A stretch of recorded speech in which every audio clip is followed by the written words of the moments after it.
नमस्कार दोस्तों। जब भगवान श्री राम वनवास काट रहे थे, तब माता सीता ने 12 वर्ष तक नित नेम की कहानी कहने का 12 साल का नियम ले रखा था। राम आए, लक्ष्मण आए, देश के पुजारी आए, नित नेम का नेम लाए, आओ राम बैठो राम, तपी रसोई जीमो राम, माखन मिश्री खाओ राम, दूध पताशा पियो राम, सूत के पल का मूठो राम, शाल दुशाला ओढ़ो राम, जब बोलूं जब राम ही राम, राम सवारे सबके काम, खाली घर भंडार भरेंगे, सबका बेड़ा पार करेंगे, जय श्री राम जय जय राम।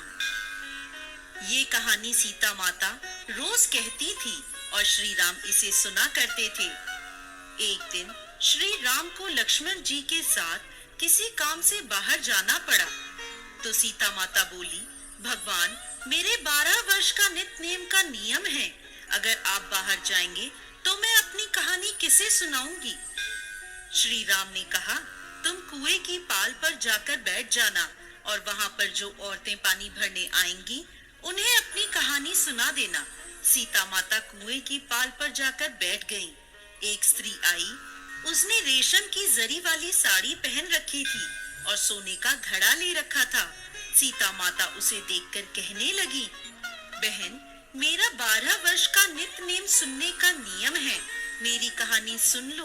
पर वह स्त्री बोली, मैं तुम्हारा नित नेम सुनने बैठूंगी तो मुझे घर जाने में देर हो जाएगी और मेरी सास मुझसे लड़ेगी। उसने कहानी नहीं सुनी और वहां से चली गई। घर पहुंचते पहुंचते उसकी रेशम जरी की साड़ी फट गई और सोने का घड़ा मिट्टी का हो गया। सास ने देखा तो बोली, ये किसका दोष अपने सिर लेकर आ गई है। बहू बोली, माता जी मैं भी हैरान हूँ, ये कैसे हुआ। मैं तो कुएं से पानी भरकर आ रही हूँ, पर कुएं पर एक औरत बैठी थी और उसने मुझसे अपनी कहानी सुनने को कहा, पर मैंने मना कर दिया। शायद ये उसी का फल है।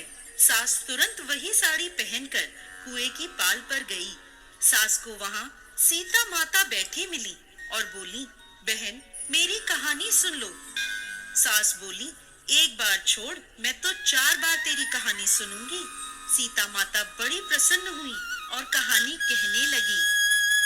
कहानी सुनकर सास बोली, बहन कहानी तो बहुत अच्छी लगी। वो स्त्री उनके चरणों में गिर पड़ी और फिर अपने घर चली गई।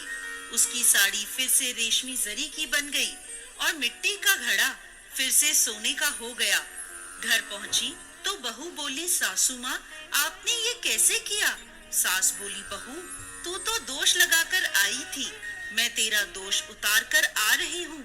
वो स्त्री जो तुझे मिली थी वो सीता माता थी, पुराने से नया कर देती हैं, खाली घर में भंडार भर देती हैं, सभी इच्छाएं पूरी करती हैं।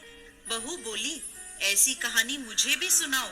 सास ने वही कहानी बहू को भी सुना दी। कहानी सुनकर बहू बोली, माता जी कहानी तो बहुत अच्छी है, इसे हम रोज कहा करेंगे।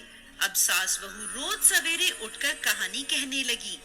एक दिन उनके घर पड़ोस की एक औरत आई और बोली, बहन जरा सी आँच तो दे दो। सास बोली, आँच तो हमने अभी नहीं जलाई है। पड़ोसन बोली, तुम तो सुबह 5 बजे से उठी हो, फिर क्या कर रही थी। तो सास बोली, सुबह उठकर हम सीता माता की नित नेम की कहानी कहते हैं। पड़ोसन बोली, ये कहानी मुझे भी सुना दो। कहानी सुनकर पड़ोसन बोली, अब ये सीता माता की नित नेम की कहानी मैं भी रोज सुनूंगी। कहानी कहने से सीता माता ने पड़ोसन के भंडार भी भर दिए।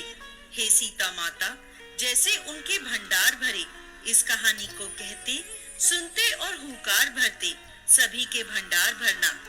जय माँ सीता।